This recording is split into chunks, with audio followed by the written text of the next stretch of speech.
I woke at 2:13 a.m. to the unmistakable sound of a small, wet sigh drifting up from beneath my mattress. And in that single breath, I remembered every childhood night I'd spent praying that nothing with claws lived under my bed. If you think the noise was just a creaky spring or an overeager pipe, you can stop listening right now. But if you've ever felt a presence watching you from the darkness below, keep the lights on and stay with me. Because what I found down there last week doesn't fit into any bedtime story, and it certainly isn't gone yet. My name is Colin Reeves. I'm 32, an actuary by trade, which means I deal in probabilities and avoid back-of-the-mind fears, especially the ones that I carried as a kid. To me, the numbers never lie, and numbers always say the monster under the bed ratio is 0 to 1. 0 monsters, 1 bed. Simple. Growing up in a drafty Victorian farmhouse, I'd begged my mum for a nightlight after hearing what sounded like fingernails grazing the floorboards under my box spring. She installed a bright plastic lighthouse that flooded my room with an orange haze. I still remember my dad's laugh. "There's nothing under there, sport," he'd say, lifting the skirts of dusty linen to prove it. But the lighthouse never fully erased the suspicion that something waited in the shadows for a chance to crawl out and taste skin. By the time college and rent checks arrived, the fear had dried up into a childhood myth, filed away beside Santa and fortune cookies that promise world peace. Last month, owing to a promotion and a desperate need for shorter commutes, I signed a lease on a top-floor loft, carved out of a century-old textile mill. Exposed brick, 18-foot ceilings, a view of the river. Social media perfection. The delivery team wrestled my furniture upstairs, including the queen-size solid oak bed frame that I'd bought on sale. That bed sits 12 creeping inches above the hardwood. Plenty of room for dust bunnies, but nothing else, I told myself, while sliding the frame into its corner. On move-in night, I chuckled over the memory of my childhood monster phobia, opened a bottle of Cabernet in celebration, and slept like a sedated bear. The noises began 3 weeks later. It was a Tuesday. I'd stayed late at the office crunching risk tables for a reinsurer. I collapsed into bed around midnight, rolled over, and heard a faint knock, knock, knock. 3 deliberate taps directly beneath my pillow. The sound was soft, polite even, as though my floor had become a hollow door someone was testing from the inside. I lay motionless, every muscle stiff. A trick of old beams, I concluded, even as my heart pounded. The next morning, the rational part of me laughed again. I blamed the vibrations on the freight elevator groaning in the shaft 2 units over. But the pattern escalated. On Wednesday, a single scraping noise, like cloth dragging over splintered wood. On Thursday, a hushed panting, rhythmic, not quite human, that faded the moment my feet hit the floor. On Friday, silence, which somehow unnerved me more. On Saturday, at 2 a.m, there was the wet sigh. You can run probabilities all day, but when a damp exhalation strokes the underside of your ear canal through an 8-inch memory foam mattress, numbers are irrelevant. I flung the comforter aside, grabbed my phone, and used the flashlight to peer under the bed. Nothing. All I saw was hardwood shining back at me. Empty, except for a sneaker and a tumbleweed of lint. I chalked the sigh up to dream residue, apologised to my adrenal glands for the overreaction, and told myself to book a therapist. Still, I set a cheap baby monitor on the floor beneath the frame before work on Monday.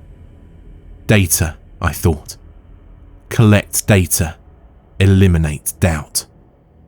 That night I climbed into bed earlier, phone face down to avoid doom scrolling. Rain lashed the windows with a pleasing hiss. I drifted off fast. At 3:07 a.m, the baby monitor crackled awake with a faint squeal of feedback. I half opened one eye, simultaneously annoyed and intrigued. A second later, a voice whispered, clear as a confession. "Colin, are you awake yet?" My bladder spasmed. The voice was crisp and mature, like an elementary school teacher coaxing a shy student. I lay there petrified while seconds ticked past. The monitor hissed again, softer. "Colin," it repeated, drawing out each syllable as if tasting it. I scrambled for my phone flashlight. Its beam sliced beneath the bed. All I saw were the dusty floorboards and the slender plastic cylinder of the monitor. The voice had ceased. I stayed up, white-knuckled, until sunrise painted the ceiling pink. When I replayed the audio file on the monitor's companion app, the recording was corrupted, nothing but static. There's an actuarial table for mental health incidences in white-collar workers under 40. Anxiety, auditory hallucinations, burnout. My percentage jumped from negligible to see a doctor. I was convinced a neighbour's baby monitor feed had bled into mine. Over breakfast cereal, I vowed to unplug the device and stop the nonsense. 2 nights later, at 2:41 a.m, my phone rang. On the display, unknown caller. Against all of my instincts, I answered. Silence. Then, a moist inhale, inches from the receiver. "Are you awake yet?" I hurled the phone across the room. The screen shattered, cutting the call short. I scooped it up, my heart thunderous, and forced a rational analysis. Someone pranking. Maybe a voice changer with the number spoofed. I toggled airplane mode. I attempted to sleep in the armchair, feet away from the bed. The following morning brightened with corporate monotony. Spreadsheets, coffee, a birthday sheet cake for a co-worker whose name I didn't know. Normalcy felt flimsy, like cheap veneer. My gaze wandered to shadows under desks. Back at the loft after dusk, I dreaded bedtime. I refused to sleep in that bed. I unrolled a camp pad on the living room floor. For added measure, I slithered the oak frame away from the wall, checked every slat and corner with a flashlight. Nothing. At 1 a.m, I dozed off to the sound of distant barges on the river.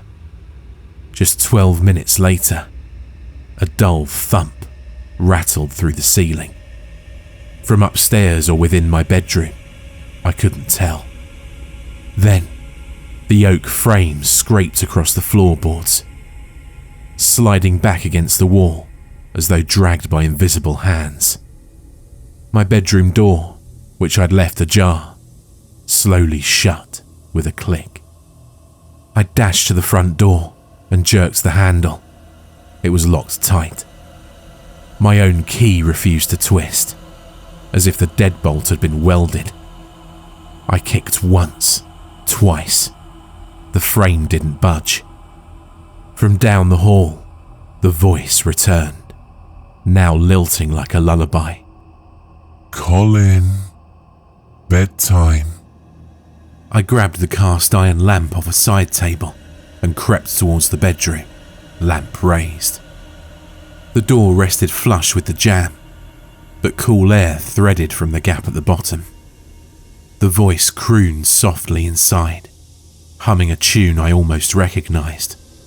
Rockabye Baby, slowed and warped by water.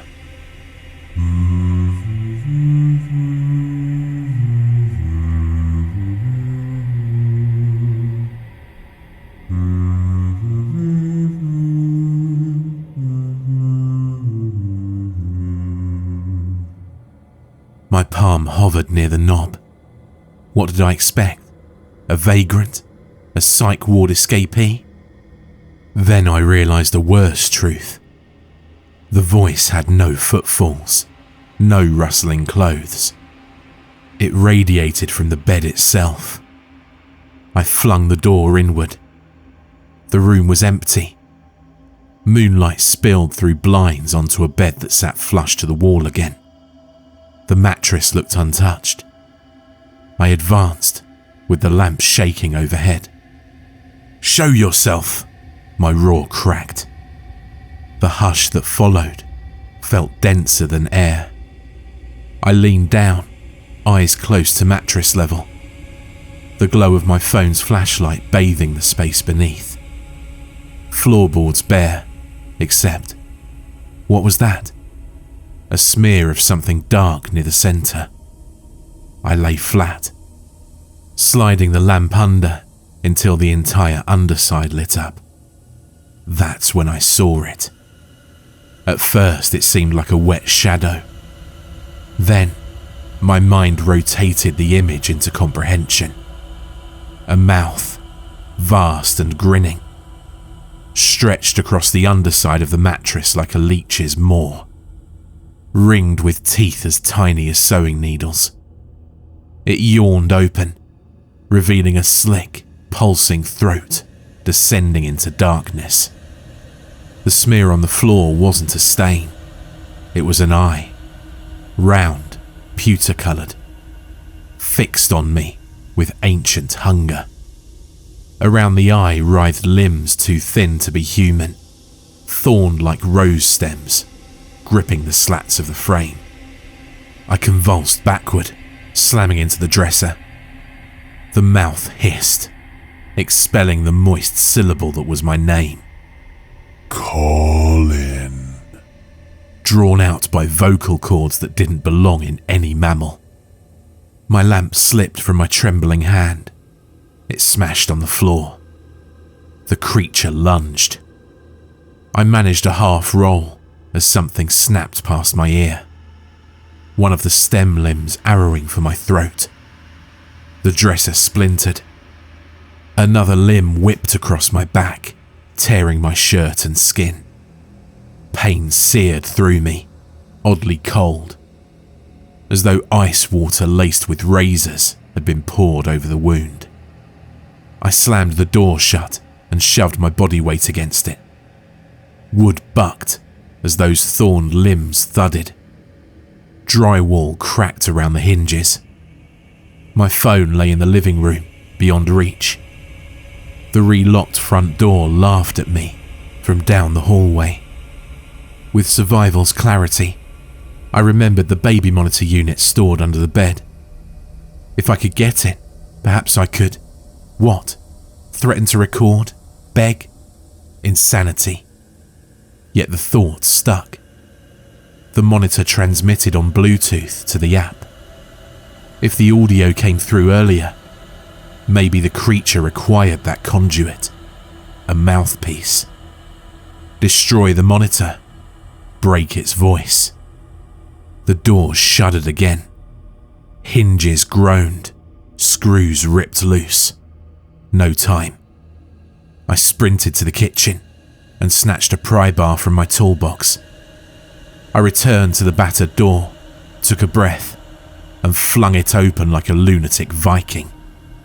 To my surprise, the room was calm. No mouth, no limbs. The bed frame sat aligned, pristine, Even the dresser damage had vanished. Only the lamp shards and the blood on my torn shirt testified to the attack. And the baby monitor was blinking lazily atop the pillow. I approached with my pry bar raised. The monitor crackled. "Come closer," it purred.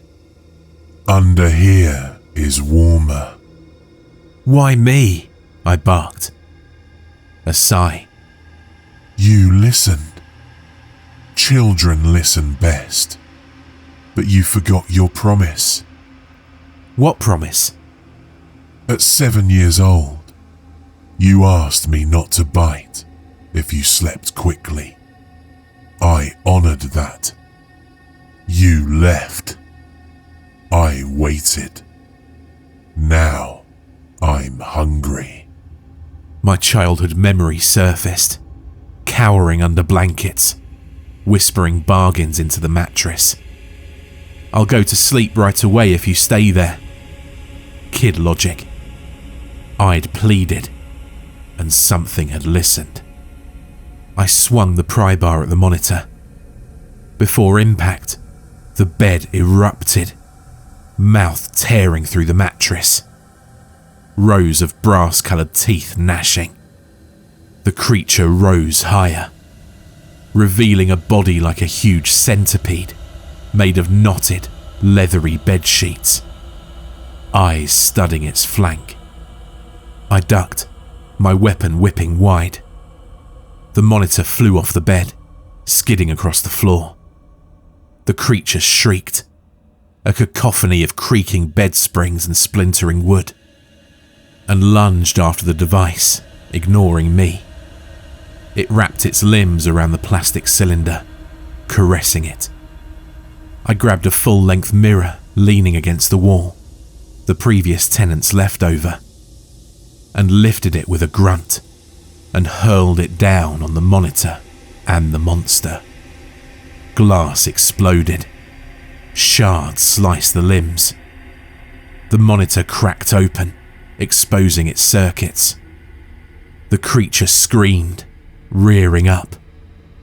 Torn flesh vaporized into shadows, whirling like smoke. The centipede mass collapsed, sucked back under the bed.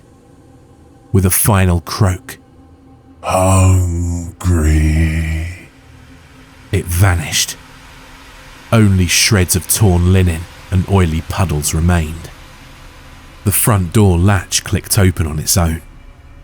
Dawn bled through the windows. I'm not afraid to say, I packed a backpack and fled. But that's not the end. I spent a week couch hopping, searching online for sleep experts and urban legends. Finally, at a motel in the next county, I dreamed of the grin under the bed. In the dream, I hovered above myself, watching the creature emerge from the motel carpet. No bed needed now. It whispered in my ear, "I found a new mouthpiece," and brandished a hotel alarm clock, blinking 12 a.m. I woke drenched in sweat. The clock by my head flashed 12:01, though I'd set it correctly previously. Since then, all electronics fail near me. Phones die. Speakers hiss my name. The monster didn't need the baby monitor. It only needed an invitation. The moment I acknowledged it wasn't a fantasy, I became its open doorway. Anything that hums electricity can become its voice. Any crawl space its lair. Tonight, I record this confession on a borrowed laptop, the battery at 3%. The power just flickered. From under the hostel bunk, I hear that wet sigh, closer than ever. If you grew up afraid of a monster under your bed, never speak to it. Never promise it anything, not even silence. Forgetting is the only chain that holds it down. break that, and the mattress is merely its first hiding place, not its last. I'm switching off the laptop now. If you never hear from me again, check under your own bed before you sleep. If it whispers my name, please pretend you don't hear, because once you answer, it learns yours too.